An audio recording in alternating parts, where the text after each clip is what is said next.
Okay, so you want the inside scoop on Canadian visas. We're diving deep today. A deep dive into a mountain of articles and research all about getting into Canada. It can be overwhelming, but we're going to break it all down, make it Yeah. clear. Yeah, it's a tricky one because Canada, right? They've got this reputation for being super welcoming to immigrants. Right. And then you look into the visa process and it's intense. Like, whoa. Exactly. How do those two things even go together, Welcoming and intense process. Totally. Like, how does that even work? Yeah. So, welcoming country, tough visa process, what gives? It's all about finding the right people who will do well in Canada. They want people who will contribute, They've even got research that shows immigrants end up having higher employment rates and they start more businesses too. Wow. That's pretty amazing. Mm. I guess it makes sense, right? They want to make sure everyone benefits, newcomers and the country itself. Yeah, it's all about setting everyone up for success. I like that. Makes a lot of sense. So let's talk about the nitty-gritty. What are these must-haves that make the process so tough? We've got language skills. Kind of obvious, right? You got to be able to talk to people. Well, yeah, but it's more than just basic communication. I mean, you got to think about it. To actually integrate, you need to function, like work, go to the doctor, understand the laws, maybe even help your kids with homework. Yeah, sure. So Canada sets specific language levels in either English or French, by the way, depending on where you're going. It ensures newcomers can participate fully in society. Okay, makes sense. Then we've got this credential recognition thing. What is that all about? It's basically figuring out if your qualifications from another country stack up. Like, imagine you're a doctor from, say, Brazil. You might be a fantastic doctor. But how does Canada know your training meets their standards? Right. Credential recognition. That's where they figure it all out. Organizations like the Medical Council of Canada, they check your education, see if you meet their standards. You might have to do extra exams or courses. Oh, I see. Makes sense. And this applies to all sorts of professions, not just doctors. Think engineers, nurses, accountants, teachers too.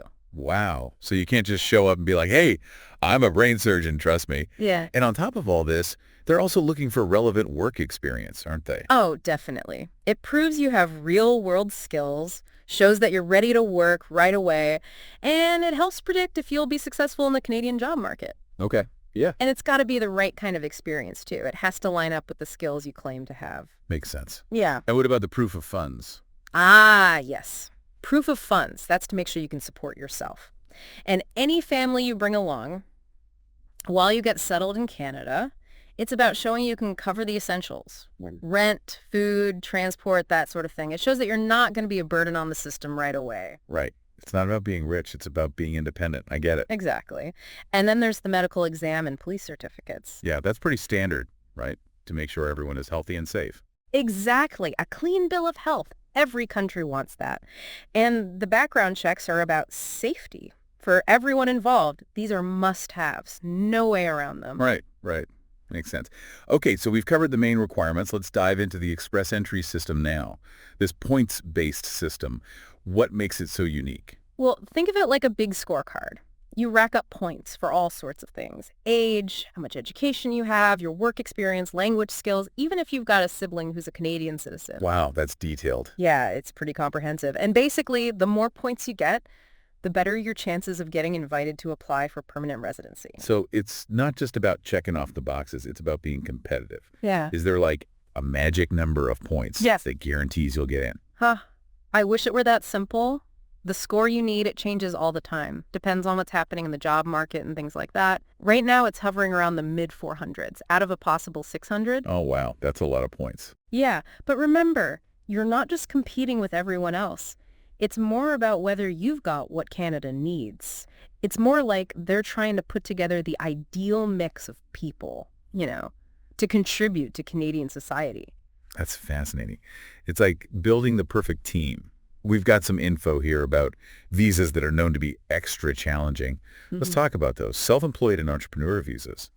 Why are those so tough? Well, with those, you're essentially saying, I can make it here on my own. For self-employed people, you have to prove you've been working for yourself successfully. And it has to be in a field that Canada needs. Think artists, writers, consultants. And for entrepreneurs, well, they need a rock-solid business plan. Okay, so they got to prove they can actually do it. Makes sense. Right. And they need to show they have a lot of money to invest. They also have to convince Canada that their business will be good for the country. like create jobs and all that. Wow, that's a high bar. It is. And then we've got the live-in caregiver visa. That one's tough too. I've heard that one's tricky. Why is that? Well, Canada really needs caregivers, especially people to take care of children and seniors. There's a huge demand. But this visa, it's got very specific requirements. You usually need special training in caregiving. Right, so you can't just be a nice person. You got to know what you're doing. Exactly. And often you need to take a language test that's specific to medical and caregiving stuff. You need to be able to handle the professional side of things. Got it. So it's all about meeting a specific need in the Canadian workforce. What about temporary foreign worker visas? How is that different? With those, it's about filling in gaps in the Canadian job market, I mean. But it's short term. Yeah. And you absolutely need a job offer first from a Canadian employer. And they have to prove they couldn't find a Canadian to do the job. Oh, wow. It's not easy. There's a whole process the employer goes through called the Labor Market Impact Assessment. They have to prove they couldn't find anyone else. And remember, it's temporary. It doesn't lead to permanent residency. So it's like a very specific, very temporary situation.